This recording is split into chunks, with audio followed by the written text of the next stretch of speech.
ओम नमः शिवाय। आज का हमारा विषय रहेगा कि हम बार बार कहते हैं कि भगवान की मर्जी के बगैर पत्ता भी नहीं हिल सकता। अगर ये बात सत्य है कि भगवान की मर्जी के बगैर पत्ता भी नहीं हिल सकता, कहने का मतलब जहां जो कुछ भी हो रहा है वो भगवान की इच्छा के मुताबिक ही हो रहा है। इसका मतलब ये हुआ कि अगर हम कोई पाप करते हैं वो भी भगवान की इच्छा से ही हो रहा है। ये बातें हम सब ने आम लोगों के मुख से भी सुना होगा, लेकिन सत्य क्या है आज हम इस पर चर्चा करेंगे। जब कोई भी आदमी बुरा कर्म करता है तो उसका बुरा फल इंसान को मिलता है। इसका मतलब कि उसमें भगवान की इच्छा है। ये बात सत्य है कि यहां जो कुछ भी हो रहा है वो भगवान की इच्छा के मुताबिक ही हो रहा है, लेकिन भगवान ने मनुष्य को ये आज़ादी दी है कि आप अपने अच्छे या बुरे कर्म अपनी सोच के मुताबिक करो। ये भगवान ने इंसानों पर छोड़ दिया है।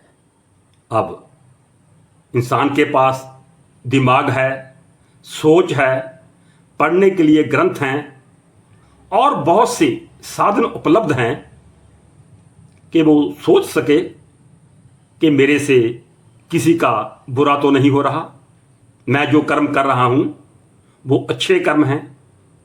अगर मैं बुरे काम करूंगा तो कल को मेरे को इसका नतीजा भुगतना होगा। अच्छा करूंगा तो अच्छा होगा, अगर बुरा करूंगा तो मेरे साथ भी बुरा होगा। ये सोचने के लिए भगवान ने इंसान को याद रखा है। तो इसलिए जब हम कोई बुरा कर्म करते हैं तो उसके लिए भगवान को दोषी नहीं ठहराया जा सकता, क्योंकि ये पावर भगवान ने इंसान को दे रखी है कि वो अपनी मर्जी से अपने कर्म कर सकते। उसको अच्छे और बुरे का फर्क पता है या वो पता कर सकता है। देखिए, गीता उपदेश में भगवान श्री कृष्ण ने भी कर्म करने पर जोर दिया है। इसलिए हम दोनों कर्म करने के लिए स्वतंत्र हैं। हिंदू धर्म में, बौद्ध और जैन धर्म में इसका सिद्धांत महत्वपूर्ण है। इसका मतलब कि हमारे कर्मों का परिणाम होता है और हमें अपने कर्मों का फल भुगतना पड़ता है। भगवान तो सिर्फ न्यायाधीश हैं। हम जैसा कर्म करेंगे वैसा हमें वो फल देंगे। तो इसलिए भगवान ने इंसान को कभी भी ये आज़ादी नहीं दी कि वो कोई बुरा कर्म करे। भगवान की तो इच्छा है कि हम अच्छे कर्म करें, क्योंकि किसी भी ग्रंथ में, किसी भी धार्मिक पुस्तक में यह कभी नहीं लिखा गया कि बुरे कर्म करने चाहिए। हर जगह यही लिखा गया है कि अच्छे कर्म करने चाहिए। तो इसलिए ये बात भगवान ने मनुष्य पर छोड़ रखी है। हम बुरे कर्मों के लिए स्वयं जिम्मेवार हैं।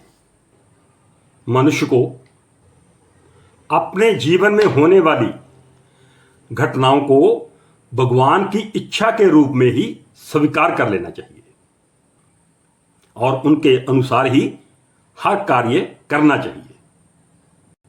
भगवान ने हमें कर्म करने के नियम दिए हैं, दुनिया को संचालित करने के लिए व्यवस्था बनाई है।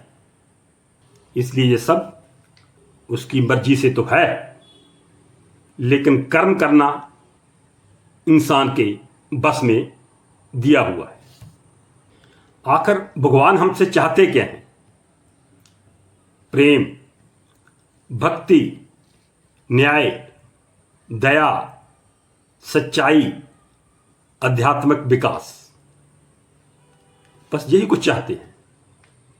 भगवान को इसके अलावा हमसे कुछ नहीं चाहिए, वो तो देने वाले हैं। भगवान तो यही चाहते हैं कि सत्य के मार्ग पर चलें, सत्य का पालन करें और अपनी आत्मा को शुद्ध रखें। और साथ में हमसे भगवान समर्पण की भी उम्मीद रखते हैं। भगवान को हमसे कुछ नहीं चाहिए, वो तो स्वयं पूर्ण है। हमसे उनको किसी चीज की जरूरत नहीं है। बस जो मैंने पहले ये बताए हैं वो हमसे यही उम्मीद रखते हैं।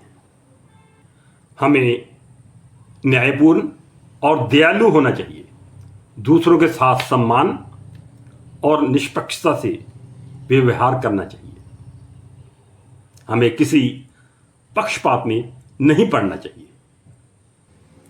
भगवान ने हमें जो भी दिया है उसको स्वीकार कर लेना चाहिए और भगवान का धन्यवाद करना चाहिए। भगवान हैं या नहीं,